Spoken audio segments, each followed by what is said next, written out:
Chapter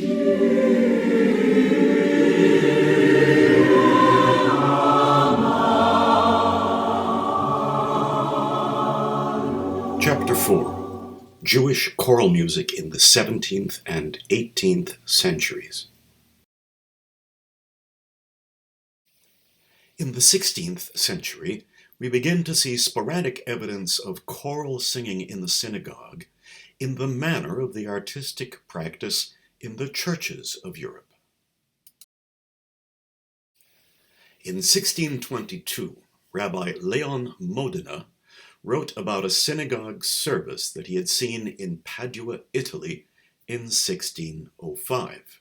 He wrote, "There are in our midst 6 or 8 persons learned in the science of music, men of our community, who raise their voices in songs of praise and glorification, such as En Kelohenu, Aleinu L'Shabeach, Yigdal, Adon Olam, and the like, to the glory of the Lord, in an orderly relationship of the voices, in accordance with this science."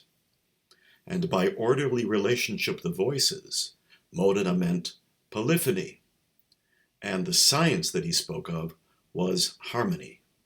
He wrote this in Hebrew, and there simply were not any Hebrew words at that time for those terms. The most illustrious and well-known example of this praxis centers around the figure of Salamone Rossi Hebreo, who was born around the year 1570 and died around the year 1630.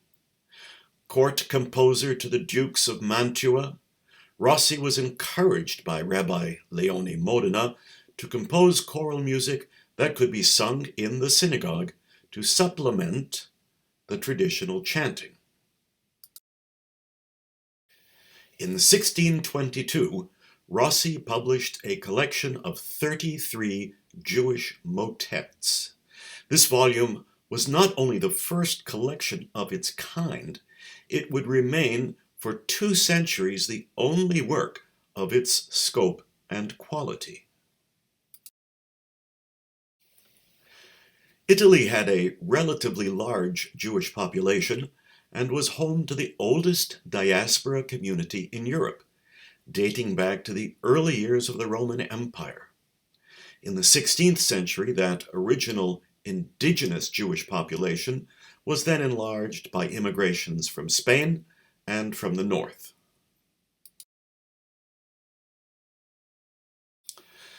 In the city of Mantua, at the beginning of the 17th century, there were 9 synagogues for a population of some 2,325 Jews, representing about 4% of the general population. Under the influence of the humanistic spirit of the Renaissance, many Italian Christians expressed more tolerant attitudes toward their Jewish neighbors.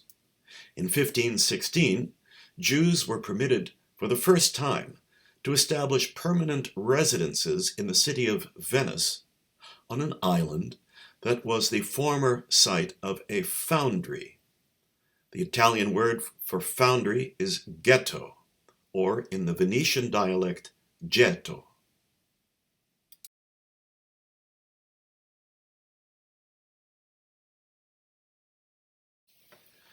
Many Jews were now becoming increasingly bicultural, fluent in the language, customs, literature, dance, and music of Italy, while at the same time retaining adherence to their ancestral religious traditions. Perhaps the most famous of these bicultural Jews was Rabbi Leon Modena, who served as an intermediary between the Jewish and Christian communities. Modena was sensitive to Christian criticisms of synagogue music. In 1622 he wrote, "Shall the prayers and praises of our musicians become objects of scorn among the nations? Shall they say that we are no longer masters of the art of music, and that we cry out to the God of our fathers like dogs and ravens?" So, Modena encouraged his friend, Salamone Rossi, to compose an unprecedented collection of polyphonic motets in Hebrew for the synagogue. Modena wrote, "From the time I became among his closest friends, I urged him strongly with many words of persuasion until we were successful. Thanks to the Creator of all, that which I hoped for has been realized, and he has agreed to fulfill his pledge and bring his music to print as he had promised." We don't know very much about Salamone Rossi. Some people think he was born in the year 1570. His first published music is a book of 19 canzonets printed in 1589. His last published music is dated 1628, a book of two-part madrigaletti. And after that, there is nothing. Perhaps he died in the plague of 1628.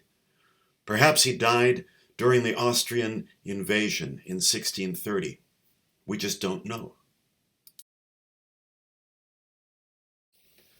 Rossi's published output consists of 6 books of madrigals, 1 book of canzonets, 1 balletto from an opera, 1 book of madrigaletti, 4 books of instrumental works, sonatas, sinfonias, and various dance pieces, and a path-breaking collection of synagogue motets. In all, some 313 compositions published between 1589 and 1628. Rossi also composed music for a renowned Jewish theater ensemble, but alas, none of it was published, and so none has survived. Rossi was employed at the Ducal Palace in Mantua, where he served as a violinist and composer. He was quite the avant-garde composer. He was the first composer to publish trio sonatas. Rossi's madrigals are based on texts by the most modern poets of his time, and he was the first composer to publish madrigals with continuo accompaniment. His first book of madrigals, in 1600, was published with an unprecedented optional chitarrone tablature appearing with the canto part book. His second book of madrigals, published in 1602, featured a basso continuo part, placing it in the vanguard of experiments with accompanied monody, and antedating by 3 years Monteverdi's first attempt at concerted madrigals. There were many other notable musicians at the Mantuan court, including Claudio Monteverdi, Giovanni Gastoldi, and Lodovico Viadana. But as far as we know, Rossi was the only Jew.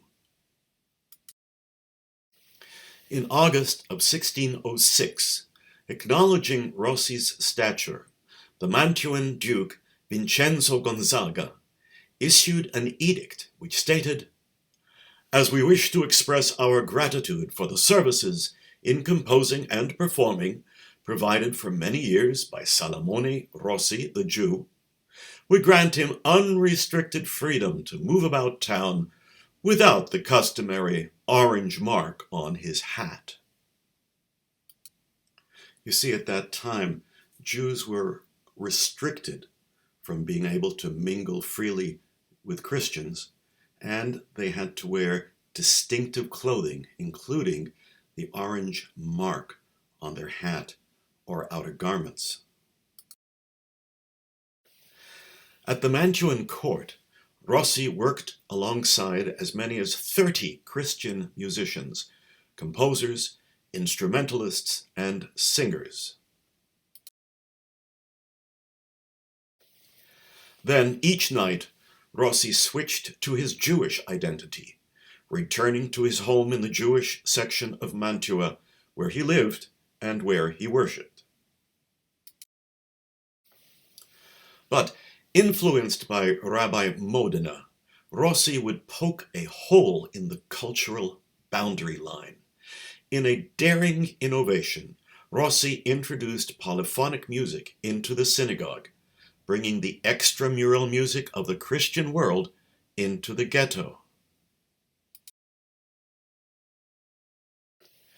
In 1622, 33 of Rossi's Hebrew motets were published in Venice.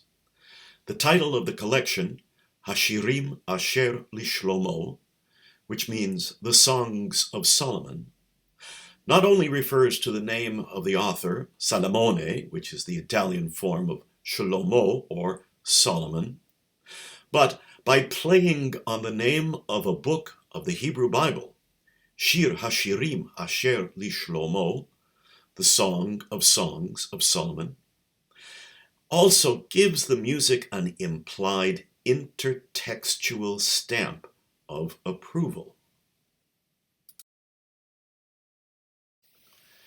As far as we know, there were no precedents for Rossi's innovation. Certainly the composer himself believed that this was the case. Here is the title page of Rossi's 1622 publication of his 33 polyphonic motets for the synagogue. The title page, like the rest of the book, is written almost totally in Hebrew. Here's a translation. Basso, in other words, the bass part book. The Songs of Solomon, psalms, songs, and hymns of praise that have been composed according to the science of music for 3, 4, 5, 6, 7, and 8 voice parts by the honored master Salamone Rossi, may his rock keep him and save him, a resident of the Holy Congregation of Mantua, to give thanks to the Lord and to sing his most exalted name on all sacred occasions. Something new in the land. Here in Venice, 1622, at the command of their lordships Pietro and Lorenzo Bragadini, in the house of Giovanni Galeoni, by the distinguished lords Pietro and Lorenzo Bragadini.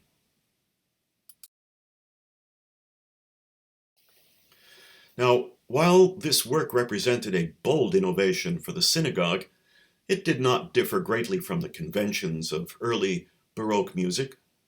Like contemporary collections of sacred music for the church, it contained a variety of liturgical forms.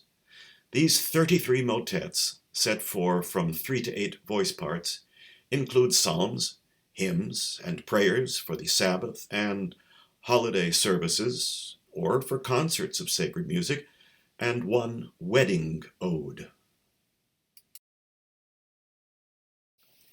Having virtually no precedent in the polyphonic setting of the synagogue liturgy, Rossi was free to borrow, alter, or reject a wide variety of styles, Middle Eastern and Western. Wisely, he did not attempt to employ any of the musical characteristics of the ancient Jewish chants. Their oriental modality, rhythmic freedom, and improvisatory nature would not have blended well with contemporary techniques of European polyphony. Rossi availed himself of the current styles of European art music, sacred and secular, from stile antico polyphony to the nascent trends in monody, cori spezzati, and seconda pratica chromaticism. Yet the composer still felt himself bound to certain traditions of the synagogue. In deference to the rabbinic prohibition against instrumental music in the synagogue, Rossi set the entire collection for unaccompanied chorus. Of course, if performances took place outside of the synagogue, instruments might have been used to double the voices, as was a widespread practice of the time. Although there are no direct references to indicate whether the treble parts would have been sung by women or boys, we may assume the latter. Like the Christian church fathers, the rabbis did not allow women's voices in the worship service. In all of the motets, clarity of text is paramount. In order that the words be easily understood by the listener, the composer for the most part availed himself of a predominantly homophonic texture, with imitative polyphony used only occasionally as points of contrast. The modern homophonic texture, at that time still infrequently heard in church music, was a perfect vehicle for conveying the text to the congregation in the clearest possible manner. The very concept of this book is predicated on both its author's and its reader's ability to negotiate multiple identities. In these polyphonic motets, the lyrics are in Hebrew, and the context is the synagogue worship service. But the musical styles, the convention of notation, the musical terminology, and the performative aspect are all borrowed from the culture of Christian Europe. Rossi's bilingual or bidirectional identity can be seen most strikingly in this page of music from the 1622 publication. The musical notation is read from left to right. Each word of the Hebrew lyrics, however, must be read from right to left. This manifestation of battling orthographies made for very complicated code switching. In the words of Rabbi Modena, it will be seen that the composer has found it preferable to have the readers pronounce the letters backwards and read in reverse order the words of the composition, with which they are all familiar, rather than invert the musical notation from what is customary and have their eyes move from right to left the way that Jews normally write, lest they lose their minds. Code switching also occurs in several of the motets, in which the choir would sing certain parts of the prayer in the new polyphonic Italian style, while other sections of the prayer would be chanted by the congregation or the cantor using the traditional monophonic modal melodies. In accordance with the conventions of church music of this time, Rossi inserted double bar lines in the middle of a composition as a signal for the choir to pause while the cantor or the congregation sang the traditional chant. Next, you will hear my attempt to reconstruct a performance of Rossi's Keter. Rossi composed music for only a portion of the liturgical text, leaving the rest to be chanted by cantor and congregation in the traditional manner.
9 of the 33 motets are in the style of cori spezzati, a polychoral format in which singers are divided into two groups in physical opposition, singing at times in alternation and at times together. This style is commonly associated with the Cathedral of San Marco in Venice and was widespread in churches throughout Italy and beyond.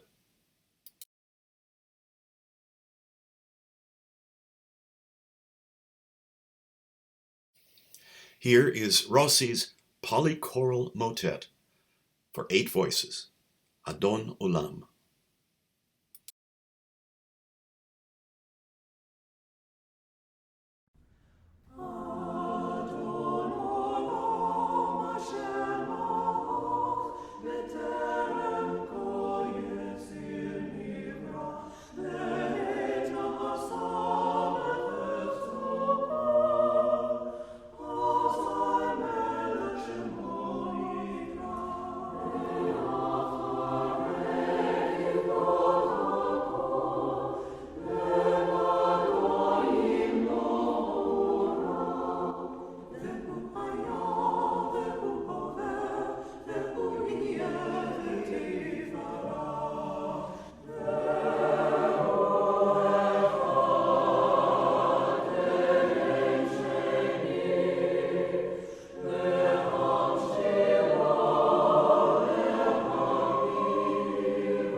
One of Rossi's motets suggests a style of dance music that was extremely popular in his time.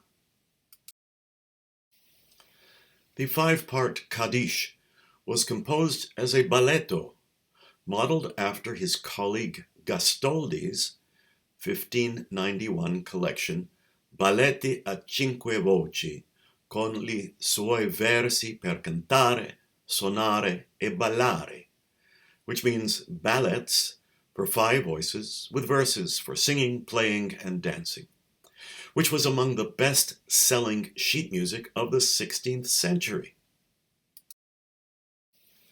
Like many balletti, but unique among Rossi's motets, Kaddish is in strophic form, with sharply defined rhythms in a largely homophonic texture. It is also the only motet in the collection that is completely in triple meter, which was often used for joyous dancing.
Some of Rossi's melodies link him to his Christian contemporaries.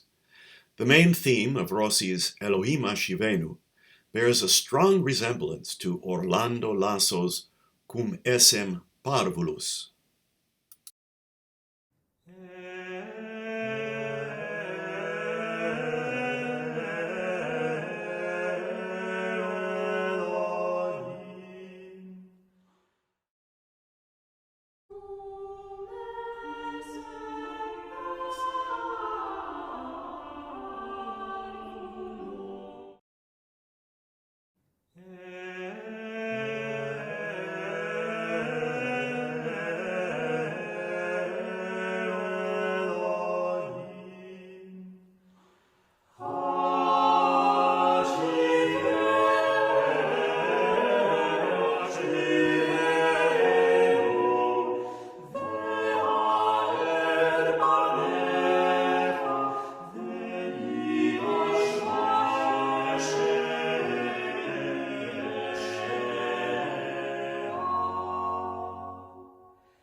Al-Naharot Bavel, by the rivers of Babylon, is the most darkly dramatic of Rossi's motets.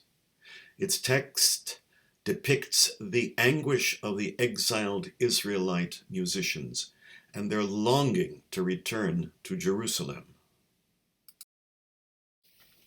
Since this motet is considered a lamentation in the Jewish liturgy, Rossi may have turned for his models to the Latin late 16th century settings of the Lamentations of Jeremiah. Pietro Ceroni described the prevailing church music practice in his treatise El Melopeo e Maestro, published in Naples in 1613. Ceroni wrote, "The style for composing the Lamentations is such that all the parts proceed with gravitas and modesty, nearly always singing together. In this kind of composition, more than in any other, the composer makes use of dissonances, suspensions, and harsh passages to make his work more doleful and mournful as the sense of the words and the significance of the season demand. They are always sung by very low and heavy voices."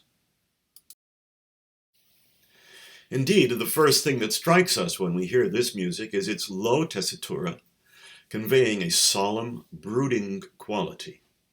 And this somberness is reinforced by the predominance of minor triads. For the most part, the texture is chordal and syllabic. Here again, when Rossi does use melismas, it is for textual emphasis. The opening words of the psalm, Al-Naharot Bavel, meaning by the rivers of Babylon, are composed with sinuous, melismatic lines that suggest the flowing of rivers.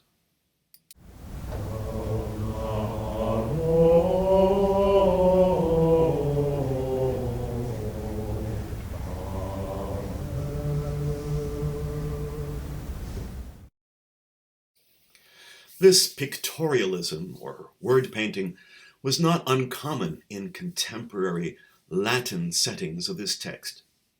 Viadana's setting of Psalm 137 also features a flowing melisma on the word flumina, rivers.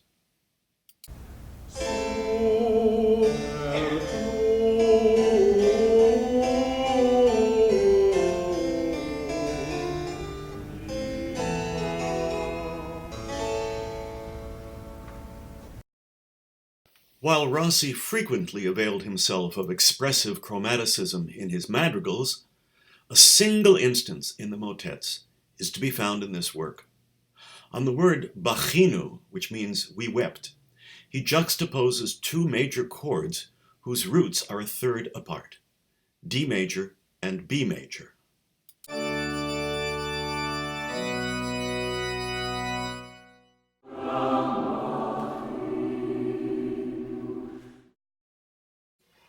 This progression was almost a signature in the so-called second practice madrigals of the late 16th century. Gesualdo used it to depict the word die in his madrigal Io tacerò.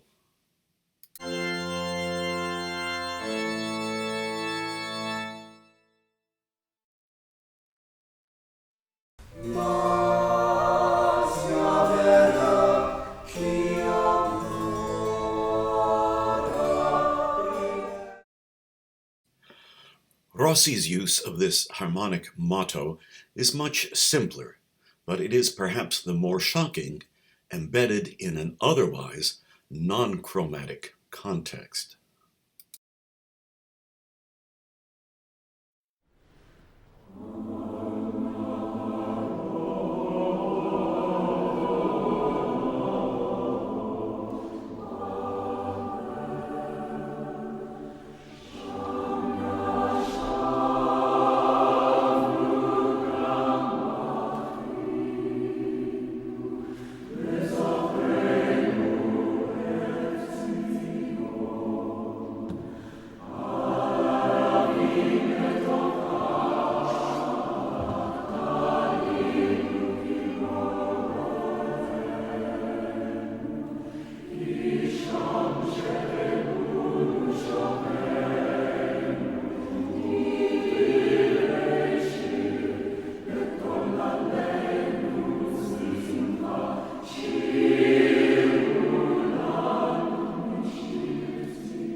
The preface to Rossi's collection concludes with a copyright notice that is the first of its kind in any publication in protecting the rights of a composer.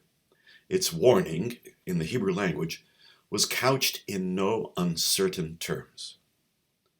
We have agreed to the reasonable and proper request of the worthy and honored Master Salamone Rossi of Mantua, who has become, by his painstaking labors, the first man to print Hebrew music. He has laid out a large disbursement, which has not been provided for, and it is not proper that anyone should harm him by reprinting similar copies or purchasing them from a source other than himself. Therefore, we, the undersigned, decree by the authority of the angels and the words of the holy ones, invoking the curse of the serpent's bite, that no Israelite, wherever he may be, may print the music contained in this work in any manner, in whole or in part, without the permission of the above-mentioned author. And those who hearken will dwell in confidence and ease, abiding in blessing under the shelter of the Almighty. We do not know when Rossi died. There is no mention of him after 1628, when there was an outbreak of the plague in Mantua. In 1630, the ghetto was evacuated during the Austrian invasion, and some of the residents relocated to Venice. Leon Modena established a Jewish musical academy in Venice that functioned from 1628 until around 1638, but there is no mention there of Salamone Rossi. This musical collection, Hashirim, seems to have been largely forgotten after Rossi's death until the middle of the 19th century. While on vacation in Italy, Baron Edmond de Rothschild was given an unusual collection of old part books of music with Hebrew lyrics. Rothschild thought they might be of interest to his synagogue choir director, Samuel David, who passed them along to Samuel Naumburg, cantor of the great synagogue of Paris.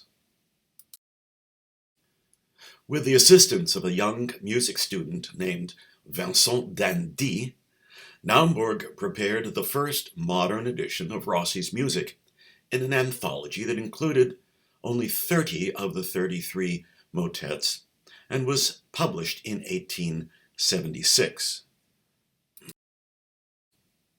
Naumburg chose modernization over historical accuracy. In accord with 19th century standards, he felt free to add his interpretations for tempo and dynamics, transpose the music to different keys, rearrange it for different voice parts, alter the rhythms, and even substitute different lyrics.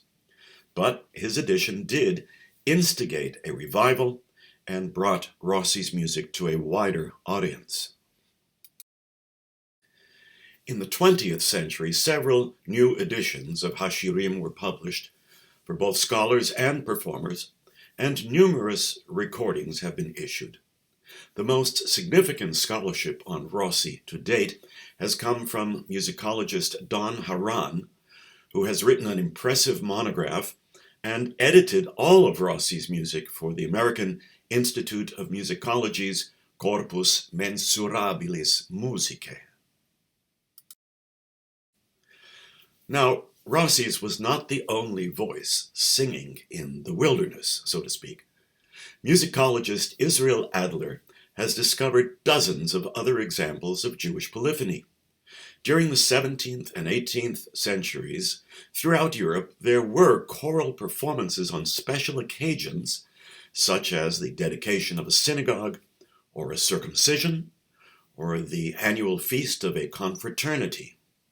Venice, Siena, Casale Monferrato, Comtat Venesin, Amsterdam, and Prague all boasted occasional art music traditions. In the 17th century, the Jewish community in Adrianople, Turkey, established a synagogue choir called Hamaftirim. The most popular institutions in 17th century Venice were the confraternities, scuole grandi.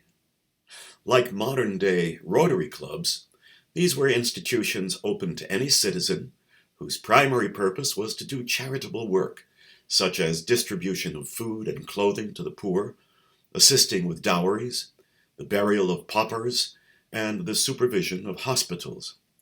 But as with many such organizations, they also enjoyed pomp and ceremony and would frequently stage festive parades. Banned from participation in Catholic confraternities, the Jews of Venice established a confraternity of their own called Shomerim LaBoker, which means the watchmen of the dawn.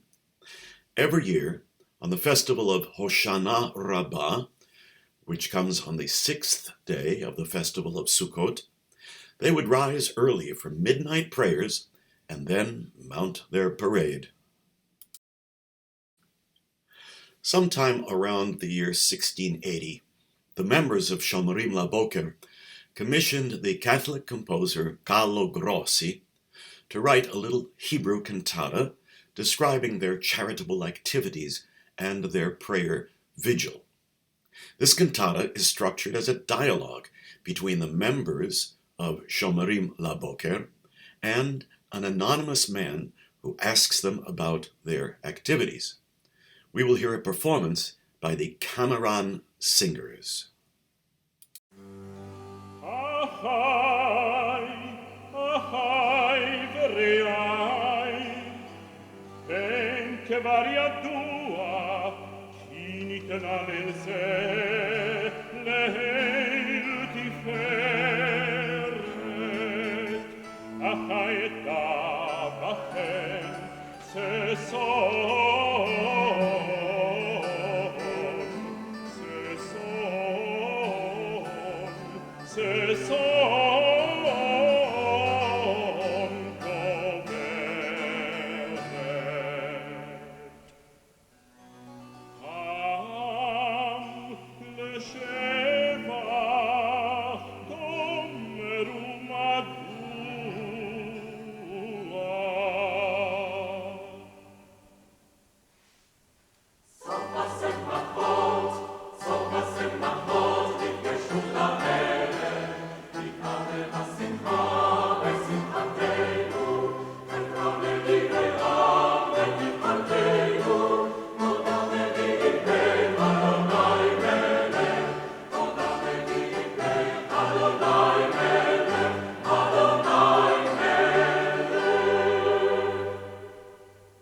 Shalot libi asai tashivu ki tomeru siban shai akrivu im banedaka o Yeshulam neder.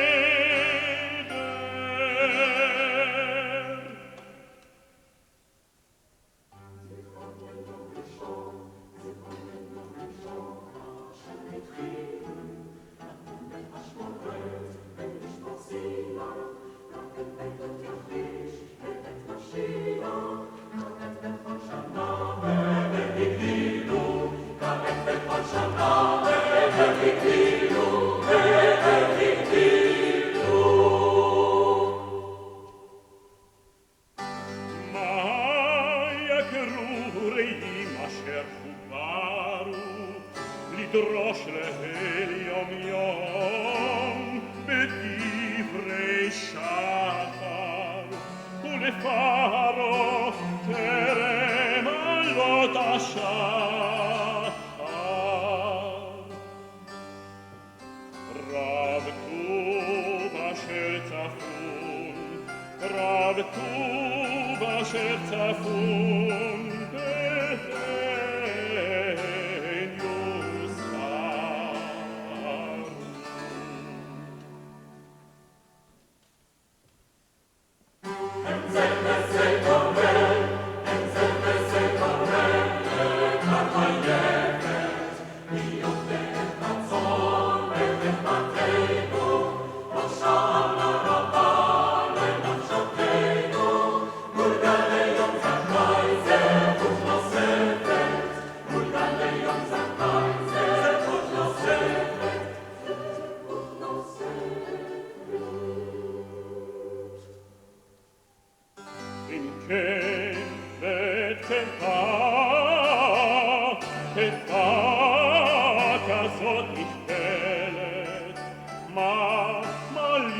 לכם לחשות מזמר. נפתח נפתח פרון יחדיו וגוזר אומר ייתן לחברה כל אשר שואלת. נפתח נפתח נפתח נפתח נפתח פרון יחדיו וגוזר אומר ייתן לחברה כל אשר ייתן לחברה כל אשר שואלת.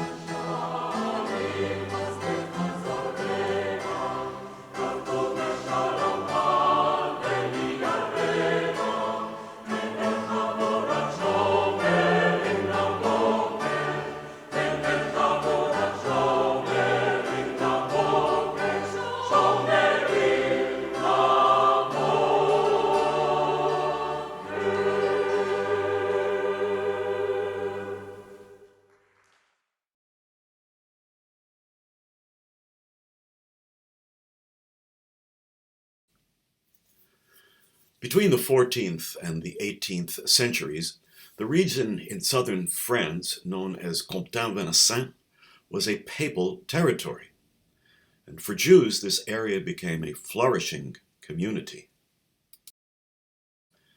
Sometime between 1680 and 1700, we're not sure exactly when, a Jewish notable in one of those communities was anticipating the birth of a child, which he clearly hoped would be a son. Wishing to celebrate this occasion with the pomp befitting his wealthy status, he commissioned the non-Jewish composer Louis Saladin to write a cantata which would be performed on the 8th day, on the occasion of the circumcision ceremony. Like other cantatas from the early French Baroque, it is divided into choral movements, arias, and instrumental preludes and dances. The performance we're about to hear is by the Boston Camerata.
In 1774, the Jewish community of Amsterdam celebrated the festival of Purim with a new composition, a musical setting of the story of Esther in the style of a Baroque oratorio.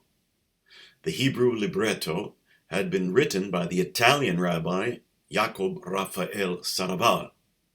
In fact, it was basically a translation into Hebrew of the libretto of Handel's oratorio, Esther, which had been written 6 decades earlier. The music was entrusted to the composer Cristiano Giuseppe Lidarti, born in Vienna but living at the time in Italy. Lidarti was not Jewish, but he had already composed several settings of Hebrew texts commissioned by the Portuguese Jewish community of Amsterdam. The musical score of this oratorio was lost and forgotten for 223 years, until it was discovered in 1997 by the Israeli musicologist Israel Adler.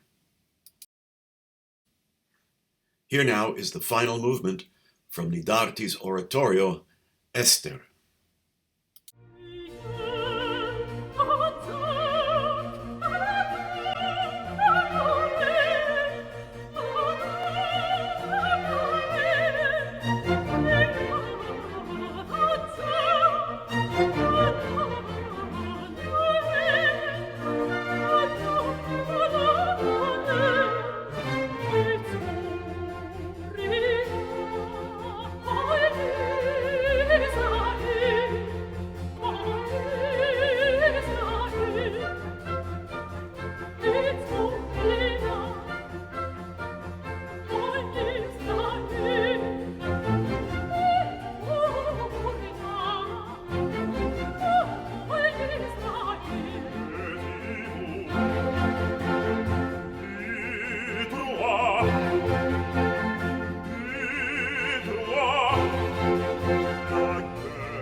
We should add that scores and recordings and a bibliography that goes with this chapter can be found in the website www.jewishchoralmusic.com. Stay tuned. In Chapter 5, we will investigate the full flowering of synagogue choral music in major urban 19th century centers. We'll focus on the composers Major Jaffet in Munich, Emanuel Kirchner, also in Munich, Louis Lewandowski in Berlin, Max Löwenstam in Munich, Julius Mombach in London, Samuel Naumburg in Paris, David Nowakovsky in Odessa, and Salomon Sulzer in Vienna.